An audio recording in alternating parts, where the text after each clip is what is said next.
Hi everyone, this is Tanner, and today I'm excited to talk to you about the 10 new head coaches that are hired in the NFL. I'm going to rank them, I'm going to grade them, and let's jump in here with Clint Kubiak to the Las Vegas Raiders. Now, Clint Kubiak is the Seattle Seahawks offensive coordinator. He's expected to be hired. It cannot be official yet because the Super Bowl has not been played, and the Seahawks are in the Super Bowl. But it seems like this is going to happen. And I love this. Yes, we're starting off on the positives here. I was trying to decide, do I start positive? Do I start negative? I'm going to start from the top, go to the bottom. And this is an A plus for me. I really love this for a couple of reasons here. First of all, I think that Clint Kubiak's scheme just really fits the Raiders currently in their future. Clint Kubiak is from the Kyle Shanahan tree, that one that loves to run outside zones, play action, and I think this works on multiple levels. You have Ashton Jeanty, who I think could really thrive under Clint Kubiak. You've seen how well he's ran the football in Seattle. I mean, Seattle's running game has been really great this year. With Kenneth Walker, Zach Charbonnet, they've had excellent seasons under him. So you love it for Ashton Jeanty, right? The running back who will be going into year two. There's a ton of potential. So I like it for Jeanty. You like it for Brock Bowers, a tight end. I think Kubiak could do a lot of good stuff with tight ends. And then I think where things really get exciting is, well, first of all, I really like it for receiver Jack Bech, who is going into year two next year. I liked him out of the draft. He had a quieter rookie season, but I think he could do well with Clint Kubiak. He kind of reminds me a bit of Cooper Kupp, who did well in Seattle this year, so I like that for Jack Bech. But Fernando Mendoza, who is not on the team, but it seems like he'll be the number one overall pick. It seems like he'll be drafted to the Raiders, and Clint Kubiak will be coaching him. I love it for the Raiders. I feel like the past couple years, when we've had these number one overall picks, they have not gone into great situations. Look at the Titans last year when they took Cam Ward number one. Cam Ward was in a really weird situation, not a ton of help. His rookie year this year was good. He had some good moments, but it wasn't as smooth. And you go to 2024, Caleb Williams, year one, he had Matt Eberflus. Now, thankfully for Caleb Williams, he got Ben Johnson, and Caleb Williams is playing really good, but it took a year. You go the year before that, right? Bryce Young, number one. It took Bryce Young for a while to get the proper coaching. So the fact that Fernando Mendoza coming out will be getting, from, in my opinion, a really, really, really good offensive mind. You love it for Mendoza, and you can kind of start to get excited here with the Raiders, right? You have Fernando Mendoza, who I think could be a good quarterback under Clint Kubiak. You have Ashton Jeanty, Brock Bowers, Jack Bech. You could sign a receiver. You could draft another one. You can slowly start building this thing out here, and I really do like it in terms of the schematic standpoint here. And I think play action, we've seen how QB friendly that is, right? There's a lot of great stuff there of how it eases quarterbacks into the world of playing football. So I really like that, having a play action heavy scheme for Fernando Mendoza coming out. So that's kind of the scheme side of Kubiak. I also love it from kind of a leadership point of view. Clint Kubiak is the son of Gary Kubiak, who is a really good head coach in the NFL. And I know that there's been some talk about what type of leader Clint Kubiak can be. Now, listen, I've never met the guy, but I like kind of the calm nature he has here. I think there's something kind of good about that. I also think what's kind of interesting, too, is so he was on the Seahawks this year, and I think being on a team in the Super Bowl is huge. I think that's really big for him. But I also like this in terms of the year before he was with the Saints. The Saints started off the season really hot, but then they died down. I think it's important that he's been on a successful team and a team that wasn't as successful. This does remind me a bit of Kyle Shanahan to the Niners when he was hired. Kyle Shanahan was a coordinator for a team that was in the Super Bowl. Now the Falcons lost the Super Bowl. Kyle Shanahan was the offensive coordinator in 2016. The next year he went to the Niners. Very weird situation. He rebuilt it, and the Niners are amazing now. They've been that way for years. I think Clint Kubiak to the Raiders has a lot of wrinkles of Kyle Shanahan to the Niners. Kyle Shanahan's elite. I never want to compare anyone to him. But Clint Kubiak to the Raiders is some stuff that could work out there. And I really like this for the Raiders. It's exciting. The Raiders head coaches in the years past have not been the best. Pete Carroll last year was there for 1 year.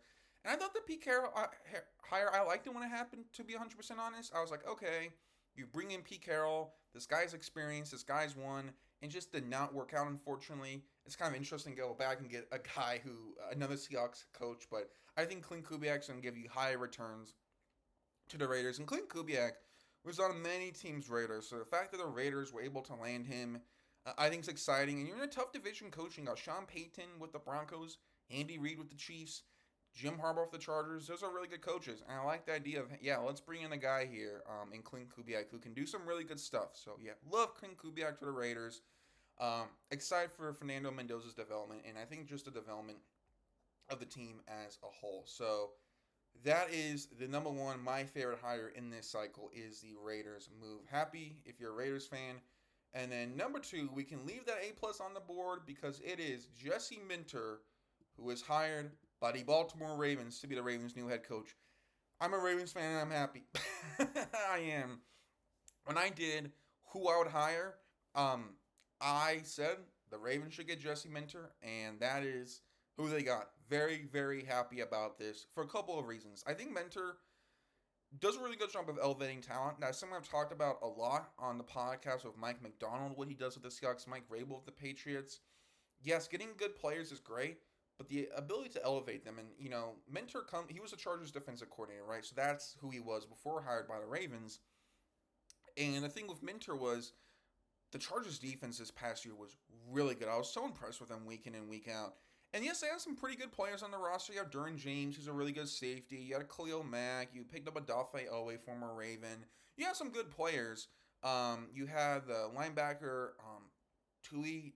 I have trouble pronouncing his last name because like a hybrid edge, like coverage linebacker, pass rusher. He was really good for them. So you have some good players, but a lot of those players just with great coaching, just they got it. And when the Ravens hired Mentors, so many Chargers players tweeted out that they're going to miss Jesse Minter. The fact that these players are saying, hey, we're losing Minter is a big loss. That's a big win for the Ravens. The fact that the Ravens got someone that, the Chargers players are going to miss, you're happy about that. And I just think Minter does an excellent job elevating things. I also think, too, he's a really good communicator. There's a clip that came out of him talking to Derwin James about, I think it was run defense or something like that. And he just seems like a really good communicator. Just watching him talk, he's very thorough, but he's very well spoken. And he has this good etiquette. He seems very nice, very friendly. He seems like he can kind of lay the line down and be like, hey. But he also seems very friendly, so I like that. But yeah, just excited for this defense here with the Ravens. Because the Ravens defense underperformed last year. And this is a defense with a lot of talent on it. And I'm very excited to see Jesse Minter coach this team. I also do want to talk about the direction of the Ravens. They fired John Harbaugh. That's why they had to hire Jesse Minter as their head coach, because they got rid of Harbaugh. And I'm just excited for a new direction. I like Harbaugh, and we'll talk about him in this video. I'm very thankful for what he did. But I do like them going in a new direction ultimately. And I understand the talk about should they have gone an offensive mind since they have Lamar Jackson, an elite quarterback. And I do think that's a fair point, but Lamar, I think, can win in multiple ways, whether it be scrambling, whether it be throwing. And I like the idea of just them getting a really good defensive mind in Jesse Minter and making this Ravens defense elite. When the Ravens have won, it's because of really good defenses. And I think they have the potential here. So I really like this. Also, too, for the long term. Lamar Jackson, I hope, plays for the Ravens for many more years to come. But what if Lamar Jackson retires, gets traded? You never know what can happen, right? In the world of sports. I like this kind of post-Lamar as well. I know that's crazy to talk about the future, but I like it for the now and the future. That's what I like about it. Sometimes with these coaching moves, it's how big pictures is. I like it for the big picture for the Ravens. So really do like this here for Baltimore. Love it. Super happy for Jesse Minter. Seems like a good dude. Going to be rooting for him. And yeah, and then we go into our next hire. We're going to get rid of Mr. A+. Next up, we have a move, and I'm going to give this an A. Right, going in order here. This is an A. But this might surprise people. I have the Bills elevating their offensive coordinator, Joe Brady, to be the team's new head coach. I really like this. I've been on record talking about how I'm not a fan of Sean McDermott. And I know that that's not the popular opinion. A lot of people really like Sean McDermott, who was on this. He was the Bills head coach, right, for a couple years. And I know a lot of people were really a fan of Sean McDermott. Players, when he got fired, because Sean McDermott recently got fired, a lot of Bills players were out there tweeting that they're going to miss Coach McDermott. And I do think there's an element of the culture that is going to be gone as Sean McDermott got fired. I do think, though, Sean McDermott's defense is an issue, but I will say some of the culture's gone. Also, the reason that this is an A and not an A+, is the fact that the Bills are keeping the general manager. Brandon Beane is questionable. I've always liked Brandon Beane more than some, but he had a very not good press conference, and it seems like just start anew. Okay, so that's why this is not higher, but why is this super high? I think Joe Brady's an excellent offensive mind, and I don't say that lightly. He was with LSU when they had their amazing season in 2019. Joe Burrow, Jamar Chase, Justin Jefferson, that record setting LSU offense in college, Joe Brady was a part of it. And he was talked about even back then about being a head coach. So, okay, and then he was with the Panthers for a couple years, did a good job. I remember as an Eagles fan, when the Eagles were looking to hire their head coach, they ultimately got Nick Sirianni in 2021. There was talks about Joe Brady going to Eagles. There's talks about Joe Brady, like Eagles fans wanted him. And then Brady kind of goes around. I think he has some times with the Saints as well. And he comes to the Bills here in the middle of kind of the middle of the season here in 2023, where this Bills offense was really struggling. I think people forget middle of the year, this team was struggling on the offense. You had Ken Dorsey, who was the offensive coordinator. He got demoted, and they promoted Joe Brady. And this offense, boom, skyrocketed. They had a great year the rest of 2023. Great offense last year. I actually had Joe Brady going to the Saints. That did not happen. He stays another year, and now he gets promoted. So the fact that you're with, Josh Allen here, and you get a really good offensive mind is great. Now, you might be saying, Tanner, why do you like this? Why do you like the Bills getting an offensive mind, but are okay with the Ravens not getting one? Why are you okay with the Ravens going defense, but the Bills going offense? And I think that's an interesting question. I think for me, I like it for the Bills because I think Joe Brady has there's a lot of things he could be, and there's a lot of room to grow with him. And I think he can do a lot of things with this Bills offense that needs some help. That's the other thing, too. The Ravens offense has their pieces to succeed. I just don't know if that's the case with the Bills. Yes, you have James Cook, who's a really good running back. You, of course, have Josh Allen, but receivers, there's question marks. What about this? What about that? And the other thing with the Bills is you tried going with the defensive mind, and that just didn't work out. And I think to win the Super Bowl with Josh Allen, to get a really good offensive mind and say, hey, let's just go. Let's just take this and run. I really do like that approach. We've also seen this a lot of times where, because Joe Brady was the offensive coordinator before he got promoted to head coach. There's been times with Joe Brady, there's been times in the NFL where you have a defensive-minded head coach, you have a good offensive coordinator, that offensive coordinator leaves, and then you're kind of stuck wondering, what do we do? And I just think that promoting Joe Brady and say, hey, we're going to keep you here in Buffalo. We like what you've done. Let's run this offense. Give Josh Allen really good play. They hired a good defensive coordinator, Jim Leonard, who spent time with the Denver Broncos. I like that a lot. I just like the plan here. And I think that, Josh Allen's very integral to the Bills. I like them going with the offensive guy and just say, hey, pedal on the metal. Let's just go. This guy's a brilliant mind, and I think he could do some really good stuff. So I love Joe Brady to the Bills overall. I do think firing Sean McDermott might not go the best with the locker room, but I think Joe Brady, I like his personality. I see him on interviews. He seems like he has some kind of this lightheartedness, joking personality, but he also seems very knowledgeable. So I like this. We'll go with an A here with Joe Brady to the Buffalo Bills here. Yeah, that is one I know I'm higher on than other people, but I just do like it here at the end of the day, and I think it can produce very well. And then the next one, we have an A-. So who falls into the A- category? We're going to kind of stick on the whole offensive minds here because I have the Cardinals hiring offensive coordinator Mike LaFleur to be the next head coach. So Mike LaFleur is the brother of Matt LaFleur, the Packers head coach, and Mike LaFleur is now the Cardinals coach. So, like Joe Brady before him, let's start of the negatives because I do have a couple. Mike LaFleur was the Rams offensive coordinator this past season. However, earlier this decade, he was the Jets offensive coordinator, and things did not go the best of plan. Yes, I know a lot of people can say it's the Jets. What do you expect? I do understand that, but I just think there's a couple things that could have been better. I also think you gotta say, okay, last year he was the OC, he was under Sean McVay. How much of it was really Mike LaFleur? And now he'll be running his offense. He also hired Nathaniel Hackett as his OC. And Hackett's had a very kind of track record. So there's some stuff here why this is an A-. Because I originally had this as an A. I almost made it a B+, but why do I have it as an A-? Because I love that the Cardinals got him. Yes, in my prediction video, I said that the Cardinals should hire Grant Udinski, the Jaguars offensive coordinator. They did not, But my whole kind of statement was the Cardinals should go with an offensive mind who's young and up and coming. And they did that. Let's go. I'm excited, man. I just really like the vibe Mike LaFleur brings. Watching him in this interviews, he has this cool kind of confidence to him. I wouldn't say ego, but he seems very, confident in himself. He's like, yeah, I can do this. I think too the fact that he spent time under Sean McVay is a positive. I think that's kind of a double-edged sword. As I said, there's some downsides, but I think there's a lot of positives. He did a great job with the Rams offense last year. He's in this McVay play action system. I just really get excited by this and just happy for the Cardinals. Just really happy here for them. And I think it's just interesting sometimes the way the NFL cycle goes because 2 coaches ago, the Cardinals had Cliff Kingsbury, who was the big name for the offensive coordinator.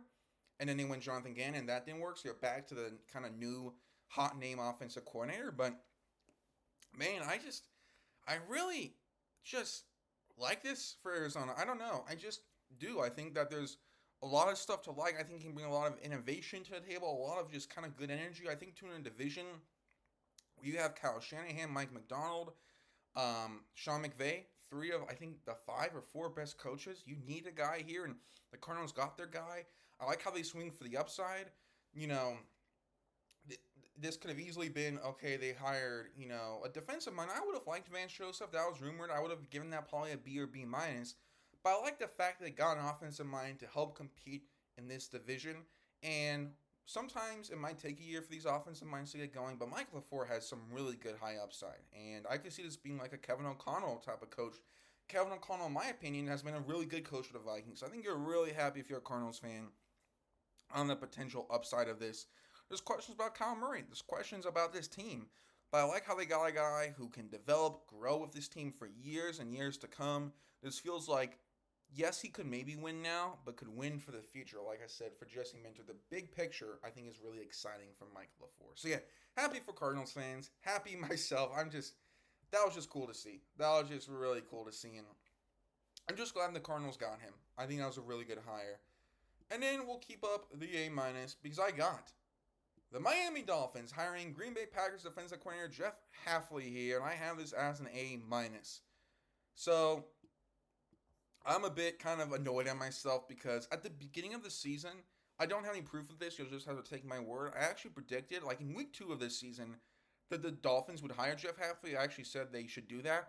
Then I ultimately switched to them going Chris Shula. I should have stuck with Jeff Hafley because I could have said I was right on this, but the point is, why did I predict the Dolphins long ago, back in September, that they should hire Jeff Hafley? And ultimately, now that this is an official move, why do I like this hire? Because I think Jeff Hafley is great on long-term development. I really think Jeff Hafley does an excellent job of being a leader of men and getting the most out of his guys. I think there's a lot of similarities to Jesse Minter. And I know people when talking about Jeff Hafley, the Packers defense, right? This past season, they were really good. A lot of people say, okay, well, they were good because of Micah Parsons. But I think look at 2024, this was a really good Packers defense then. I think that this is a Packers defense that under Jeff Hafley, only 2 years he was there, was really good. And I think the Dolphins bringing him in, saying, hey, this guy's good at elevating talent, just being this good culture guy as well. I really like the way the Dolphins are building. They're in a division with Mike Vrabel and the Patriots, kind of this very tough team in New England. I like how they're getting their guy to kind of be this culture guy to really build this thing for a couple years. The Dolphins, to be honest, might win only 4 or 5 games next year, but by 2028, they could be an 11-win team. This could really come into an area where this team looks really good really quickly. I also do like this in terms of just the leadership as well. Jeff Hafley was a head coach at Boston College for a couple years. I think that's very exciting that at the college level, what can he do with the NFL?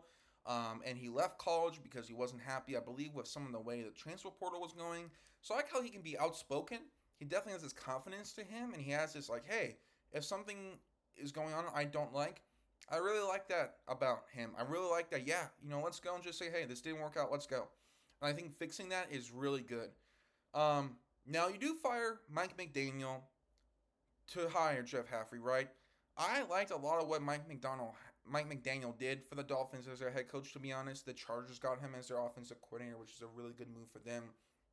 And that's why I don't fully love this, because I think you could have given Mike McDaniel another year here in Miami, but you ultimately fired him. But you hire a really good candidate, in my opinion. It was kind of interesting because, like, last year in September, I'm like, you fired Mike McDaniel, but then Mike McDaniel kind of won me over. I'm like, then you keep him, then they fired him. So kind of, it was just a very interesting season for Miami, very down and up, but ultimately ends with them going a new era, and I do like that ultimately. I do think that's a good move for the Dolphins to go Jeff Hafley, get this guy. I think Dolphins fans are gonna like. I was very surprised for the kind of reaction to Jeff Hafley. A lot of Dolphins fans were not happy by it. A lot of them were saying, we wish they kind of got a more well established guy. I do understand that here. I do get that from the point of view of, hey, this guy's unknown. What about that? But I think the Dolphins are going into this era of proving something new, right? Going in a new era, because the past couple years they did the year of trying to win with established talent. They bring in Tyreek Hill, Tyron Armstead. It just ultimately didn't work out. I think it was a good attempt. It just didn't. You bring in Bradley Chubb. It just didn't equate to that much winning in the big scale of things. So I think the Dolphins think, okay, the big win now moves did not work out. Let's try rebuilding this.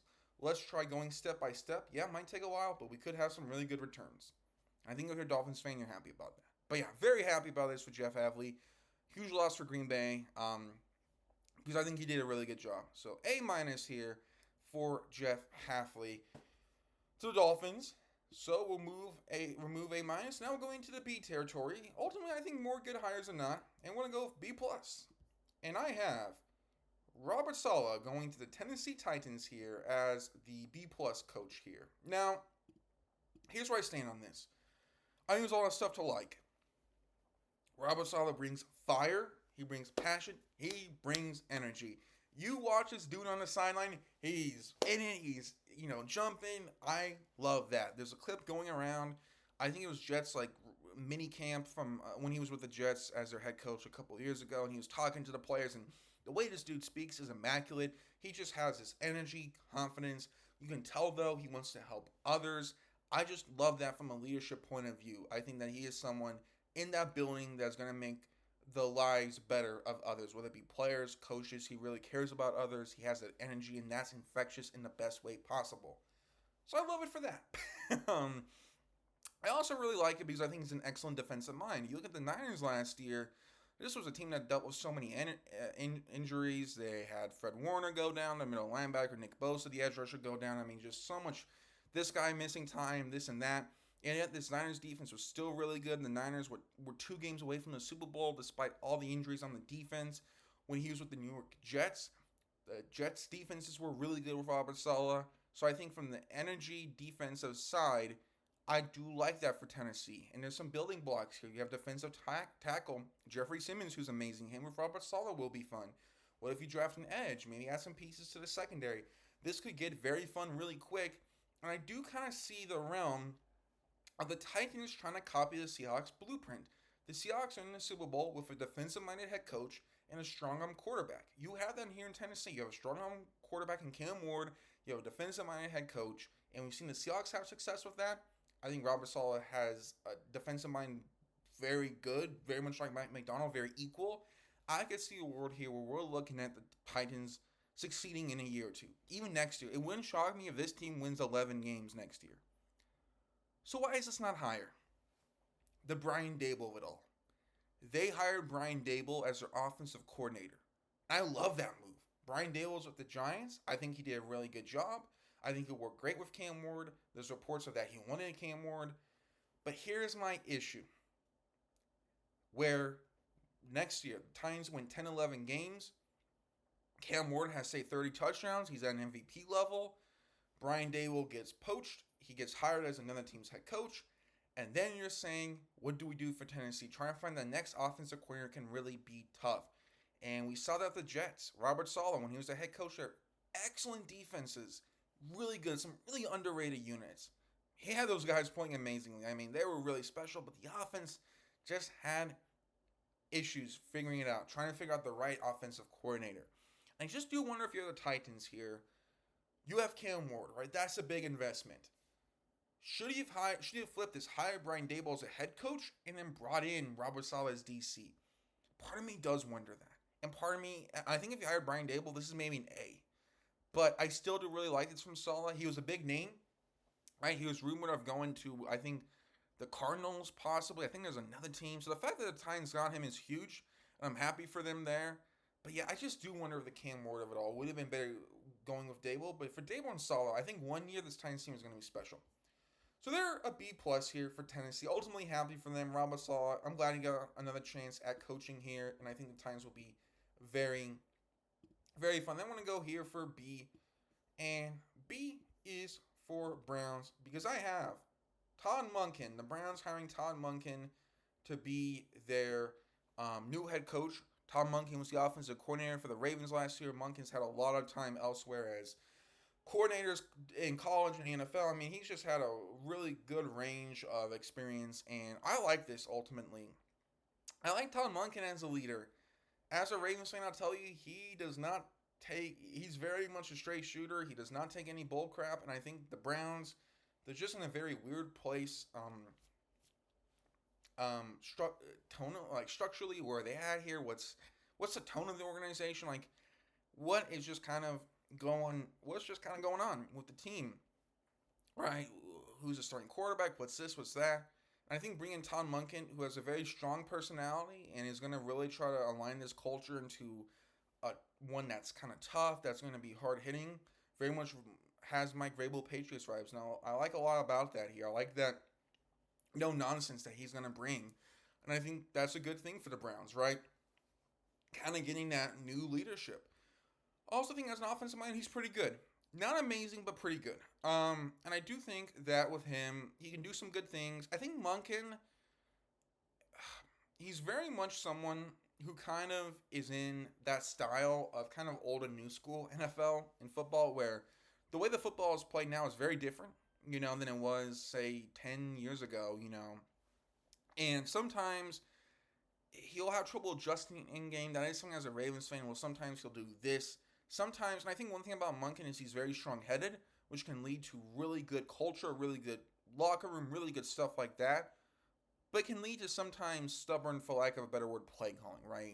Stubborn I think is kind of the right word, but sometimes you're like, oh, why is this not happening, right? And I do think that is something Monken could be better at, more creativeness. And you look at the Browns, they hired Nate Shieldhouse, who was my pick for them to be their head coach, and Rams passing game coordinator. I thought getting Shieldhouse would be a really great way of getting some new energy into the building, right? Really getting this guy who would be this kind of fresh new name. They didn't do that. And if they got Nate Shieldhouse, that's probably an A plus and probably my favorite of the cycle. But you still get Todd Monken, a good culture guy, a guy who's going to hold people accountable, and I think someone who can do some good offense, right? Lamar Jackson had some success under him in 2024. There is some good stuff about Monken, right?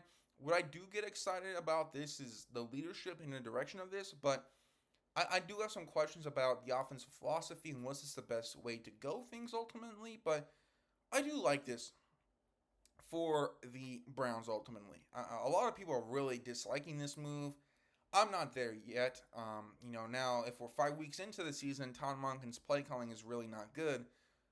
Yeah, but there's a lot of stuff I think he's at Georgia. He was really good at Georgia. He's succeeded everywhere in the NFL. It's just can he navigate and get, some more energy into the play calling. But I like this overall. I think this is a good move. I like how they get someone into the division. That's kind of interesting. Bring that Ravens culture. I think that's a good move for the Browns. And this Browns head coaching job was going in so many weird ways of guys leaving and whatnot, of people pulling out of interviews. So the fact that you get a pretty good candidate here, you got to leave pretty happy. So yeah, I like this. Tom Monken to the Browns here. Some questions about what goes on with the play calling, but I like it. So that's Tom Monken here. And then we go to B minus because it's funny that we just talked about the Ravens because the Giants hiring former Ravens head coach John Harbaugh, that's going to be a B minus for me. I know I'm a lot lower on this move than other people. People might have expected this to be on the list already. It's not. So what are my issues with John Harbaugh? Now, I'll start bad and end good.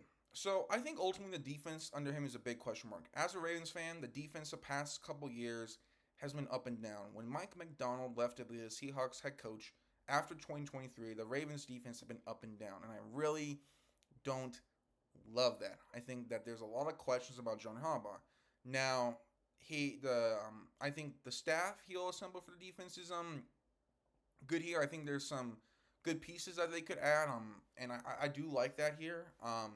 They did get, I believe, Anthony Weaver here as a DC. He was with the Titans here. Or Denard Wilson. Weaver went to the Ravens. So yeah, they got Denard Wilson, who's with the Titans. Last year, I think that's a good move. But I just think John Harbaugh defensively, I do worry a bit about. I don't think it was philosophy, but just kind of that not toughness. Just the defensive side the defensive side with him has just not been impressive, to be honest. And whether that be a scheme thing, a culture thing, I don't know. More of a scheme thing, but just hasn't been there. And I think that's an issue for the Giants. They have a ton of talent defensively. Kayvon Thibodeaux, Brian Burns here, Abdul Carter, Dexter Lawrence, so many good players here. But you really struggle sometimes with the defense in Baltimore. So I don't love that about the Giants defense. But then what about the Giants offense? Well, okay, you have Jackson Dart to develop into year 2. That's exciting. And I think Jackson Dart kind of reminds me of the Ravens quarterbacks that were under John Harbaugh, which is kind of funny enough. I think that there's a bit of each in them. I think there's actually a bit of more of the scrambling here, which is kind of interesting here. There's a bit of the ability to create that Jackson Dart has, but I also think Jackson Dart sometimes has a gunslinger ability and kind of mindset of Joe Flacco, who Harbaugh won the Super Bowl with. So it's kind of funny. John Harbaugh's 2 main Ravens quarterbacks, Joe Flacco and Lamar Jackson, I think both, if you split them up, are kind of what Jackson Dart kind of is. Now, there's differences there, but that's just kind of interesting. And I do think Dart and Harbaugh can work together really well. I like that move. But then you hire Matt Nagy as the offensive coordinator, who's with the Chiefs, and things were, okay. So I worry about that. So that's why this is lower. And I expected this, and I almost went with this being a C plus or a C. But why do I have this being a B minus? Well, 2 reasons. First of all, the Giants got John Harbaugh. He was the biggest name on his head coaching market. Whether I agree with it or not, he was. And there was rumors of Harbaugh to the Cardinals, to the Falcons, to here and there. And the Giants said he is ours. So the fact that Giants got him, big win. I love it for that organization. You got your guy. I also think this could be very similar of the Mike Vrabel hire. So last year, the New England Patriots had a strong-arm quarterback in Drake May after a rookie year where he showed flashes. My pick for the Patriots was to go with an offensive-minded head coach. They ended up going with a culture guy, a guy who used to coach before, and Mike Vrabel. And I was on the hire, and Mike Vrabel now has his team in the Super Bowl, and he made me look silly. Mike Vrabel's been a slam dunk hire for the Patriots, and is probably a top 5 coach in this league. This could very much happen to the Giants. There's a world here where I could see next year the Giants in the Super Bowl, or a year or 2, where John Harbaugh unlocks things again. Towards the ends of Mike Vrabel's Titans career, things were starting to go downhill.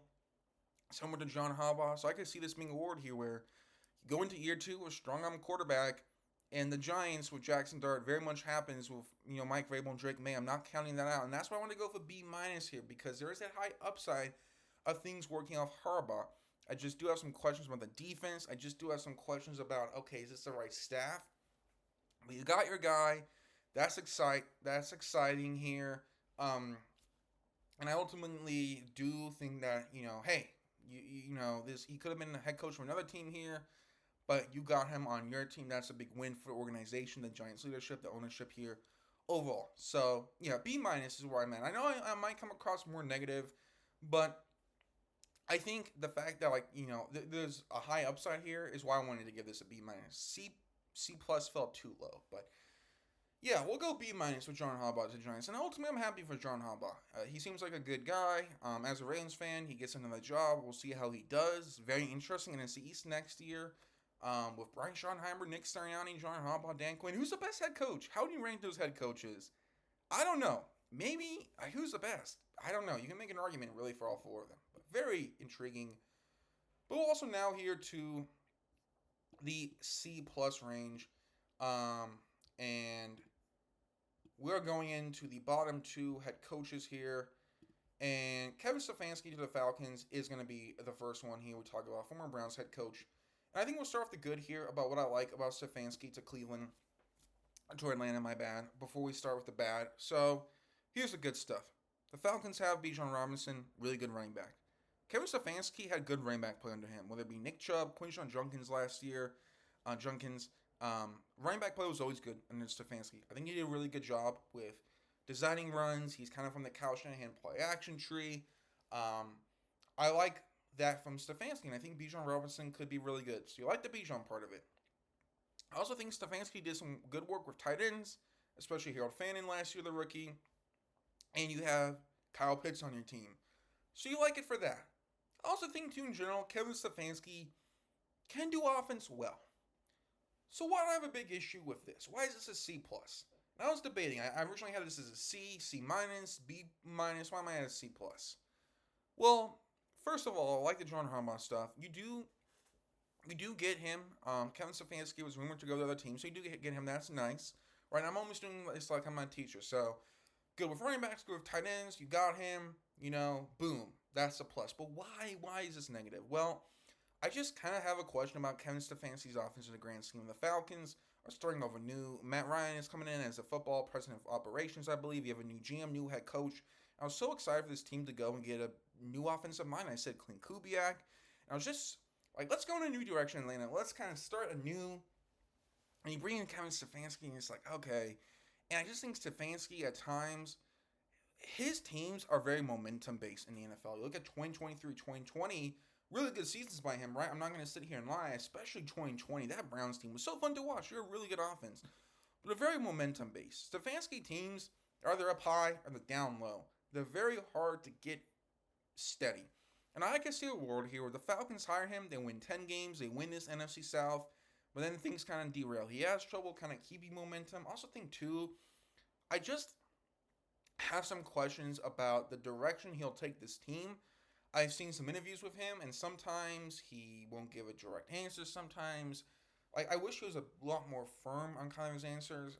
Sometimes there's kind of stuff wavering. There's been some personnel decisions that I've had question marks about. I also think, too, play calling can be better. Sometimes can get kind of stale at times. So there's a lot of stuff Stefanski that I really question. But in this long term, I don't know. Yes, Kirk Cousins on your roster. Kirk Cousins worked with Kevin Stefanski before with the Vikings. Cool. But I've talked about so much on this podcast, the long-term picture, 5, 6, 7 years. I just don't see that with Kevin Stefanski in Atlanta. Sure, you'll be good for a couple years, but I think with him and just the way he went with the Browns, I know people say it's the Browns, whatever, they're a bad organization. Yeah, I agree to a degree, but they had good players on the team, right?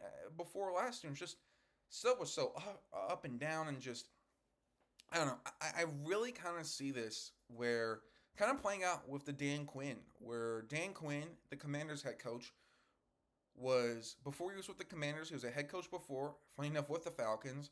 Dan Quinn's first year was really good in 2024. This past year was bad. The future is unknown. And I see this going with Kevin Stefanski. I just have trouble seeing the consistency with him. Now, the reason this is not lower is that people say, hey, it's the Browns, bad management. Okay, I'm willing to give it a chance with Atlanta. And people really like this move. I posted some YouTube shorts talking about this and Instagram comments. People in general were just very high on Stefanski. So, okay, this could work out. But, I don't know. Stefanski, for me, kind of my idea for Stefanski was to go learn a year and then try again. Kind of have that year off. And, to go... And I think he's better with an organization that already has some established stuff. I like if Sean McVay were to retire, because there's been some rumors, him going to replace Sean McVay, or him going, say, to the Chiefs in a couple years if Andy Reid retires.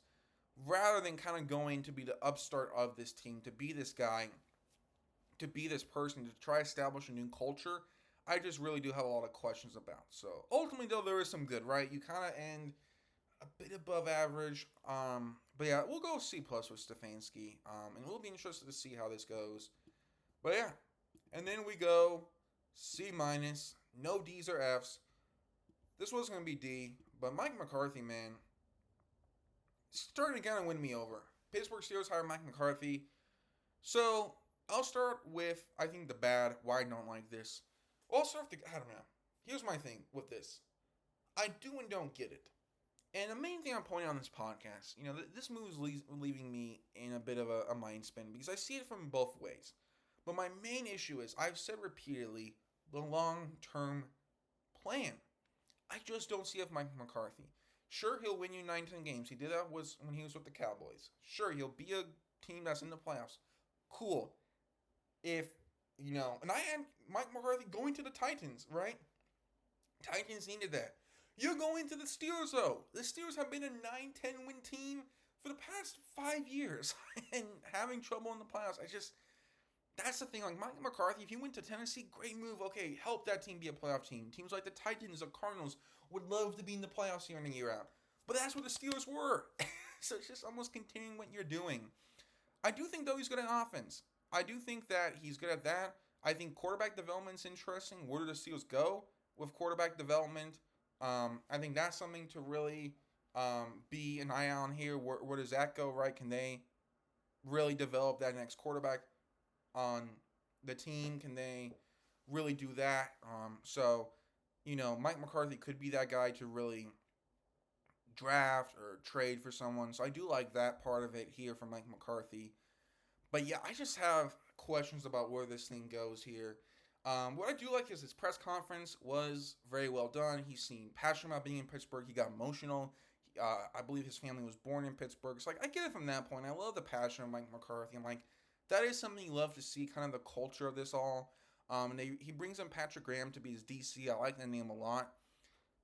To be there. But yeah, I just do have questions more so on where this thing goes in terms of the long-term plan. But yeah, like choosing a quarterback, having a good defensive coordinator, I trust McCarthy. It's just kind of the repetitiveness. But that'll do it, everyone here.